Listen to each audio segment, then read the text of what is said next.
Do you chronically chase after the wrong people while chasing away the right ones? Do you freak out if they don't message you back right away? Do you feel like every relationship you enter is like walking on eggshells? It's probably because of your attachment style. Your attachment style dictates the subconscious patterns of how you relate to yourself and those around you. According to Wikipedia, attachment theory is a psychological framework concerning the relationships between humans, particularly the importance of early bonds between infants and their primary caregivers. In other words, the way your parents treated you and your earlier relationships around your childhood basically are your models, your subconscious models for how you form relationships with everyone. John Bowlby and Mary Ainsworth developed attachment theory in the 1950s and 60s. It was largely based on ethology, which was basically the study of animals in their natural habitats. Mary Ainsworth fleshed it out with actual experiments, more so in the 60s and 70s.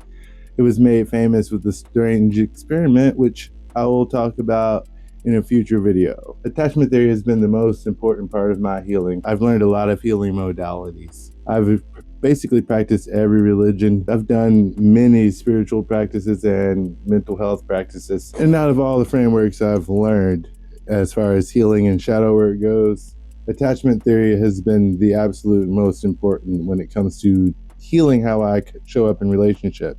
Learning your attachment style basically gives you an idea of what your blind spots are and what kind of problems you are actually having in your relationship, because it can be really hard to see inside of yourself.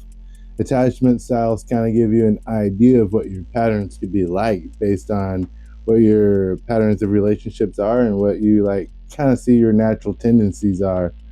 There are four types of attachment styles. There are four main types of attachment styles, but anyone who does this work will tell you that attachment really exists on a spectrum. You're not just like one dot, and your attachment really isn't fixed. Basically, and that's the only reason to learn about it, is to kind of start to develop secure attachment patterns. And really the only way you can know secure attachment patterns is to learn them, especially if you didn't have them out for you as a child. Secure attachment, which is the goal attachment style as far as healing work, is basically someone who doesn't have the insecurity problem. They usually have grown up with a very secure base of a good parent who mirrored their emotions, showed up for them, and taught them how to deal with emotions. They're not overly self-conscious, and they're not overly concerned with what you're thinking about them, and they're not overly selfish either. They're pretty balanced. They have healthy boundaries. Some fictional examples of secure attachment characters are like Steve Rogers, like Captain America, or Superman, or Goku, which I feel like he's pretty securely attached. We have the insecure attachment styles, which are anxious. With anxious attachment style, usually your parent was pretty inconsistent. They did show love, but sometimes you had to turn your emotions up to receive love. It kind of gives you like a eternal feeling of unwantedness. So it gives you like a low sense of self-esteem, makes you a people pleaser. You're basically the person who's waiting for them to text you back all the time. You're texting them 50 times before they answer you. You're overly concerned with what people are thinking about you. You're extremely self-conscious. They really erase themselves to stay in relationships with people. Some fictional examples of anxious attachment are like Peter Parker or Gohan. He's pretty anxious and explosive. Then we have avoidant attachment. Basically, the stone wall. Usually with avoidant attachment, their parents were avoidant or distant, or they didn't really they didn't respond to emotions. Think kind of like a military family. They wasn't necessarily loveless or abusive or anything, but they just didn't reward emotion. It was like a suck it up kind of family dynamic would create the avoidant. Avoidants are distant, they're cold, they don't respond to emotions in themselves or other people. They're pretty aloof, super self-reliant. They don't really like to ask people for help. They kind of don't like to involve themselves in others are really distant in relationships. Fictional characters are Tony Stark, Bruce Wayne, the Batcave, concealing your identity. They're both ironically billionaires.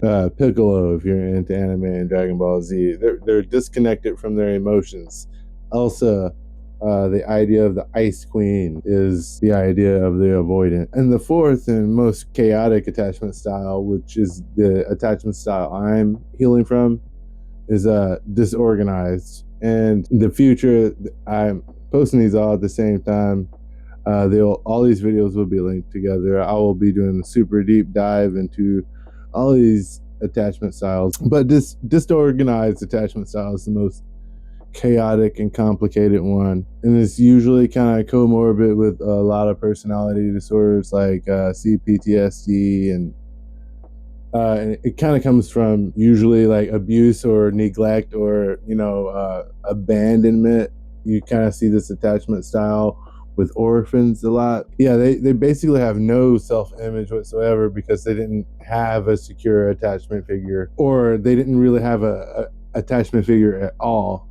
That is to say, they didn't have an attachment figure in their lives that was secure enough for them to actually form a actual attachment style, like with anxious or avoidant, where there was actually a parent affecting them. And in the case of abuse, if the child was afraid of the attachment figure, it kind of nullifies the idea. There's no really safe, secure base for that child if the main caregiver is someone that they're terrified of. This is one of the most problematic attachment styles. You got a lot of hot, cold behavior. They don't understand their own self-image, so they don't know if people like them or if they don't. So they display characteristics of avoidant and anxious. They will be very anxious because they really do want the affection, but like once they feel vulnerable, once that